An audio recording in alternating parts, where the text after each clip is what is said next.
everybody, welcome to Push Your Luck video. My name is Eric and today we'll be looking at Grand Austria Hotel by Mayfair Games. Now before we start the video, if you like the video and like videos like this, please subscribe to the channel. I'm always putting up new content. If you have any comments about this video or want to chat about it, what do you think about the Grand Austria Hotel, especially if you have played it, please leave your comments as well in the video. And this copy of the game has been graciously sponsored by Mayfair Games, so thanks to Mayfair Games for this review copies.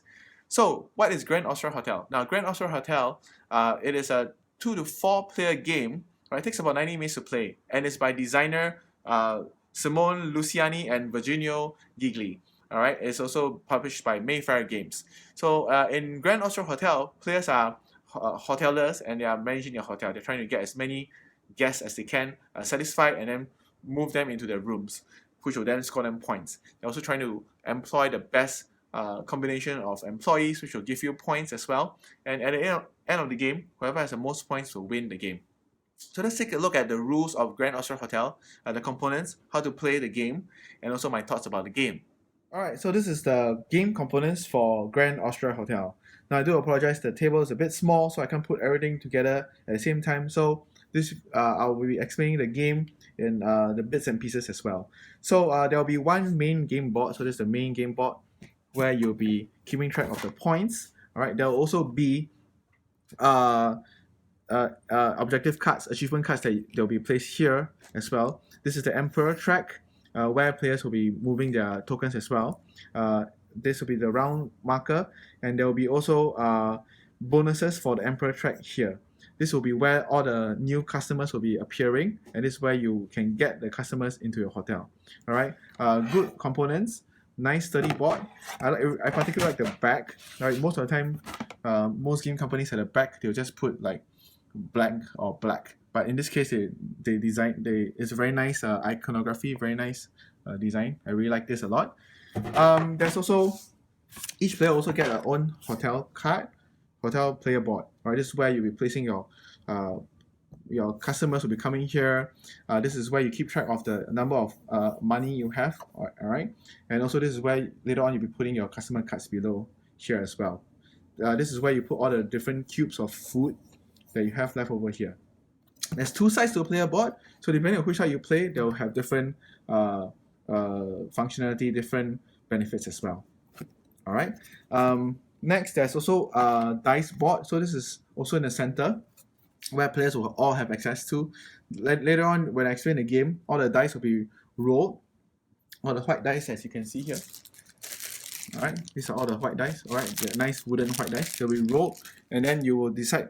It will help to decide what actions are available and how many, and how powerful the actions are. Alright, I'll explain all this later on as well. So this is just to place your dice.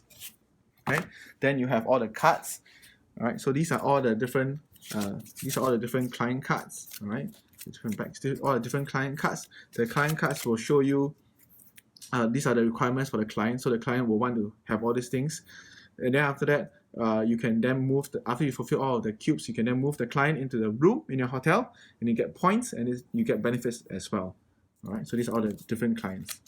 And then there's also employees that you can hire. So these are all the different employees you can hire. This is the cost to hire them, and this is the type of benefit they give, either like a permanent benefit or one-time benefit or end of game benefit. And also this is what is the ability that they give you. Right? You also have the in-game objectives. So these are the in-game objectives that you can randomly, they'll be dealt out at the start of the game. So there's so many of them, so there's a lot of replayability. Alright. And then you have a lot of cubes. So these are all the cubes which will indicate these are all the cubes which will indicate the different food. Alright. Food available. There's wine, coffee, strudel, and cake. Okay. There are different rooms. Alright, so these are the room tokens. Alright, this will be placed onto your board, which will indicate that you have a room available. And then when you fulfill the guest requirement and move them into the room, you flip them over to indicate that the room is now occupied. Right. And then these are all the other game components that they have. So each player also have tokens like these as well, right, to mark the different spots on the board, the income track and the emperor track, and the score track, right? So all in all, the components are very good, as you can expect from Mayfair Games, so there's no complaints there. Alright, so let's go to how do you play the game. Okay, after you've done the setup, alright, each player will now have one of these tokens, which will indicate their turn order. So for example, in this case, I'm number 1 and number 6. Now this is a very short game in the sense of how many actions you can do, official actions you can do per round. And there's only 7 rounds in the entire game, and you can do 2 official actions per round. So that means that you have 14 official actions in the entire game. When I meant official actions means that they are the things that you can do by taking the dice from the board. There are also a whole bunch of additional actions that you can do, and I'll explain all them later. Most of them you can do as many times as you can. Alright, but you think about it, you minimally have 14 actions that you can do in the entire game. So it's a very tight game, I would say. Alright, after players have done this, now during your turn, then after that the start player will take all these dice. There'll be a certain number of dice depending on the number of players there are in the game, and then we'll roll them. So we'll roll them, and then you'll sort them according to where they are on the board. So I'll move this a bit to the side so you can see. Alright, so for example, the 4s will be here, the 2s will be here. So you sort them and be careful not to move them around. Alright, keep them as the numbers as they are. So 2 here, and there's more 5s here, and then 4, and 2, and 3, like so. Alright, then after that, beginning with the start player, alright, the player will decide to either pass or take one of these dice and do the action. Choose one of this action, do the action, depending on the number of dice they are. Alright, so for example, in this case, let's say I want to, this action, I cannot do this action right now because there's no dice here. Alright, that means I cannot do the action anymore. The first action is to actually get cake and strudel. Alright, cake is a white color cube, strudel is a brown color cube. Now, if you look at this, it's very interesting because it will say that you can take cake and strudel, but the strudel must be more than or equals to the number of cake tokens that you take. So for example, if I take like 4 cubes, I can take like 3 strudel and 1 cake, or 4 strudel, or 2 strudel and 2 cake, but I cannot take 1 strudel and 3 cake. Alright, so this is the requirement for 1. Now if I take action 2, depending on the number of dice I have, I can take that number of cubes because of this action. So if I chose action 2, I can now take 3 cubes because there's 3 dice here. Alright, so what is the action 2? Is to take wine and coffee. Similar to the strudel and the cake, you must always take more wine than or equals to than coffee. So if there's 3 dice here, I can take, for example, 2 wine and 1 coffee, 3 wine, but I cannot take 1 wine and 2 coffee. Alright, let's say I chose this action. After I chose this action, I'll take one of the dice away and put it onto the space where I did the action, the turn where I did the action. Alright, this is also to remind players that now you only have 1 action left. This also means that whoever comes to this action slot now has only 2 cubes to take because there's only 2 dice left. So this is how the taking the dice work. The next action, this one is to open hotel rooms in your hotel. So you can take any one that you want and then open it up in your hotel room. Now, your hotel room by default will have a number of rooms available. Usually at the start is 3. So you will take one of these tokens, is the double-sided token. The other side is like you have already fulfilled. The guest is now staying inside, you close the door. The other one is just to open. So now you have an open room available. If you do not have any open rooms available, you cannot send guests to your hotel and stay. So in this case, I'll have this one, and I will have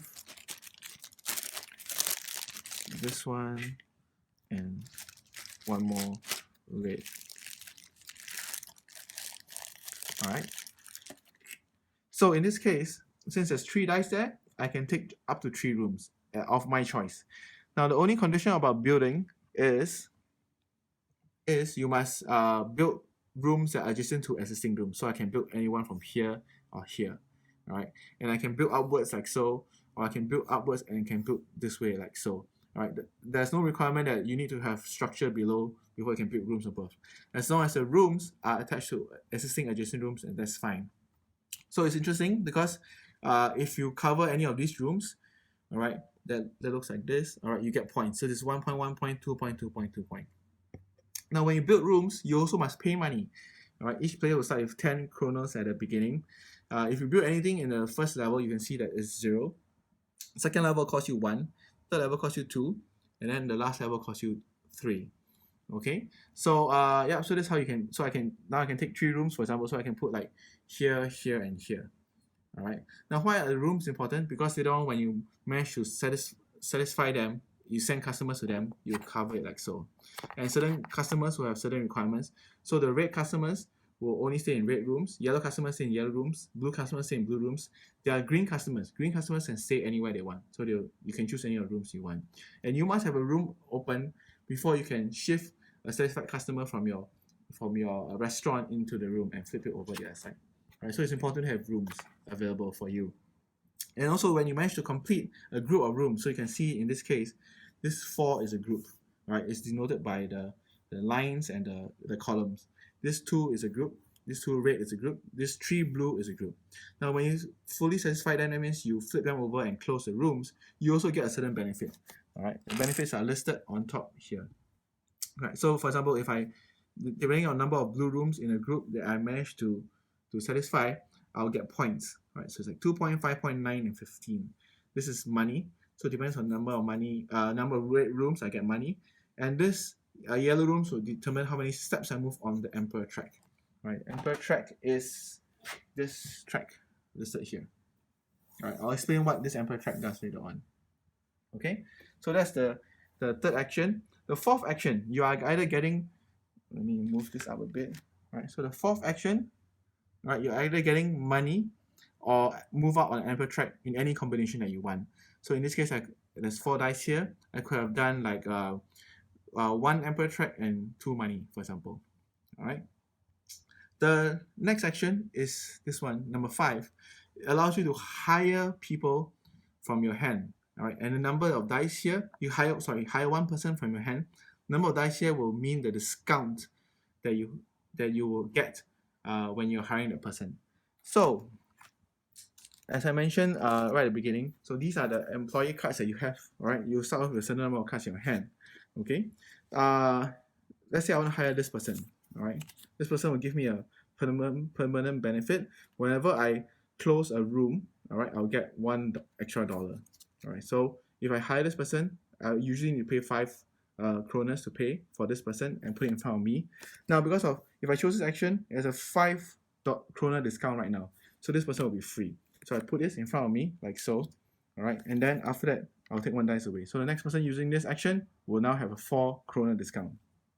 All right. Last but not least, the last action, number 6. You pay 1 kroner, right? And now you can do any of the actions of the previous actions. But the number of actions or the number of benefits you get from any of these actions is dependent on the number of six dice that are here. So for example, let's say I had 2 like this. All right. If I do this action, I can choose any of them. I'll get 2 of it. So if I choose this action, I get 2 cubes. If I choose this action, I get a 2 kroner discount. All right. So that's what this means. All right. So that's all for the action track.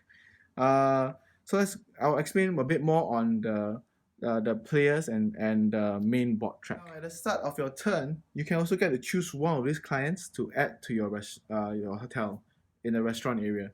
Your hotel will always have slots for 3 clients. If all your slots are full, you cannot get any more customers. When you get customers, you need to pay as well. So if I get from any of these 2, it's free. But if I get from any of this, I need to pay.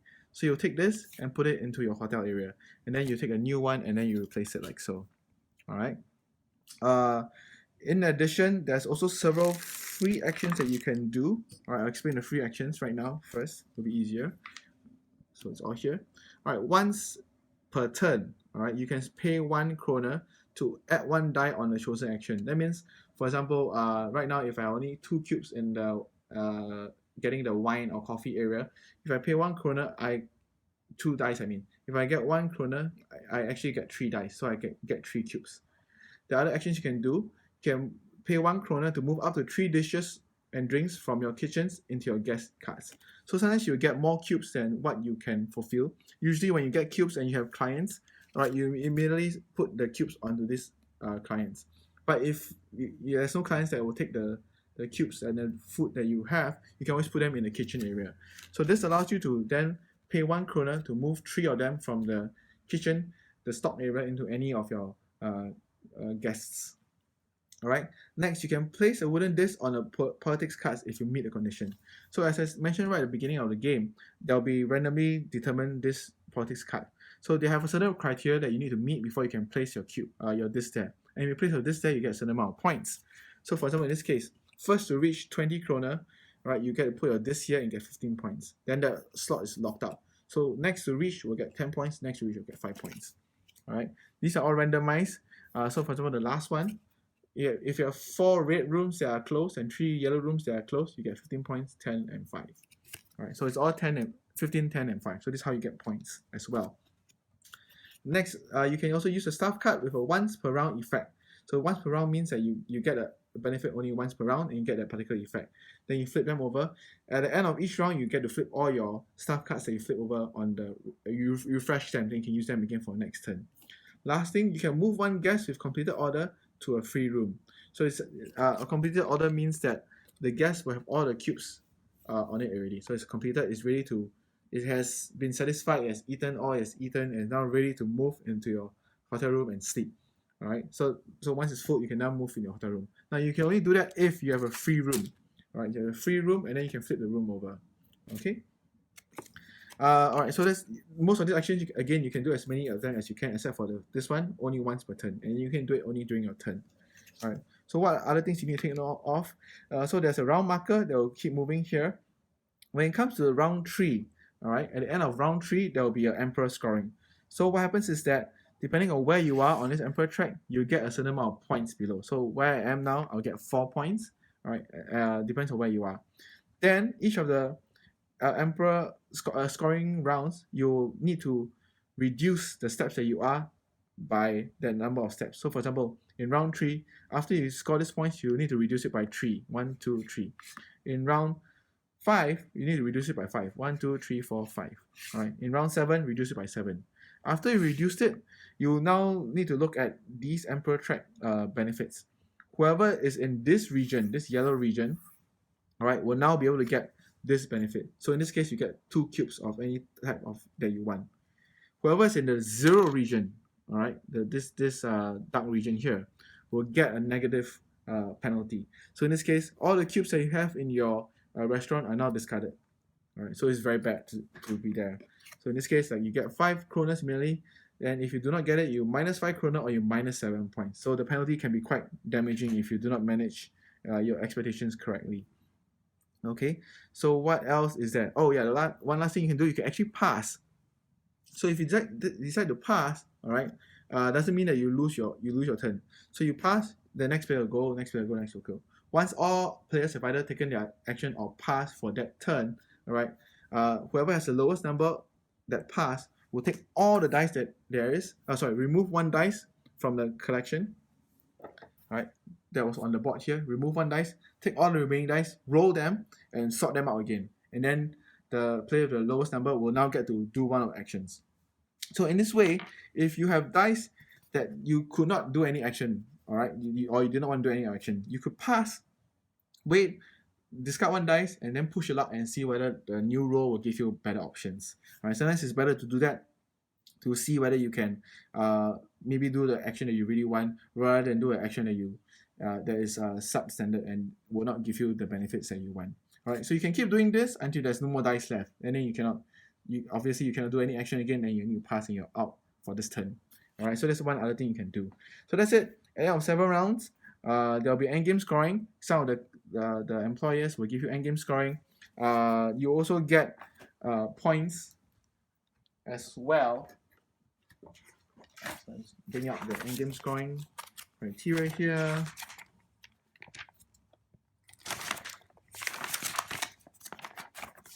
Alright, so endgame scoring, you'll see that you receive victory points for your staff cards because some of them will give you points. Each occupied rooms also give you 1 point. Alright, so the occupied room will give you points depending on where they are. So if you see here on your player board, each occupied room in the first level will get 1 point. Second level 2 points, third level 3 points, and the fourth level 4 points. So they also give you points if you move them higher and occupy them as well. Alright. You also get points based on how much money you have left and how many cubes you have left in your kitchen. Right, so having cubes and money as well will give you points.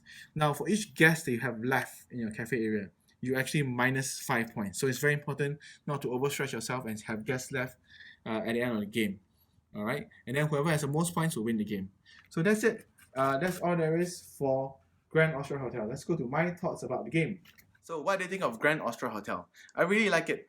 It's an interesting theme. All right, like you're managing guests, moving them in the hotel. So it's a very interesting theme. Quite rare to see such a theme like this.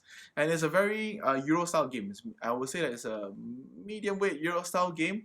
The only problem I can see is probably analysis paralysis, because you probably are aiming for some action with a lot of dice. But when it comes to your turn, maybe by the time it comes to your turn, you will not have dice left, and you might want to think about something else to do. And in that case, then that will change the mechanisms, and you might spend a bit more time to think about what you want to do. The way that action loops around is very interesting. So in a 4-player game, the sequence of actions will be the first player take action, second player, third action, fourth player will take the action, and then fourth player takes the action again, and then third player, second player, first player. So the way that this action sequence goes around is pretty interesting as well. It's not new, but in a Euro game like this, it's quite interesting because you need to plan ahead. Especially for the fourth player, you now have 2 actions to do at the same time. So it's quite a big deal, because that can mean a lot. You can get a very powerful turn. The type of guests that you want to serve is important as well. So you're always constantly managing. All right, I have all these guests. I need to satisfy their needs. I need to go and get stuff. Do I want to build up my crew first? Because the employees that you hire sometimes can give you a lot of benefits. Because some employees will give you benefits whenever you close a room. Some employees will give you benefit whenever you choose a particular dice, give you extra dice and stuff like that. So it's quite important to manage it correctly. So you're torn between either balancing having a good crew or just satisfy as many of the guests as you can. And so there's a lot of very interesting decisions to be made. The box says it takes about 90 minutes. I would say that with rules explanation and the first time playing probably takes longer than that. It takes about 2 hours or so. But it is a very satisfying 2 hours, because you are always constantly engaged. You are, in a way, you're rushing. You're looking around. You're rushing for the particular guest. Sometimes you might want to block other players. The interaction between players, though, it is more based on the dice that you have, because some people may take the dice that you want, not so much on like, okay, you have this particular guest, I'm trying to screw you over, I will try to block the guest, because there's quite a lot of guests, and you have the green colored guest, which is like a tourist. They doesn't care what room they're staying, so it's a bit harder to block people in that way. But the main way you can interact with people will be via the dice. So I would say that all in all, I would recommend this game. It's a very fun game for me. I'm quite glad that I managed to get a copy and play it once through. So yeah, if you're looking for a medium weight Euro style game, there's a bit of dice rolling. There's not so much dice rolling. It's more like dice selection and deciding how to manage your hotel. Do check it out. Alright, once again, thanks to Mayfair Games for this review copy, and thank you for watching.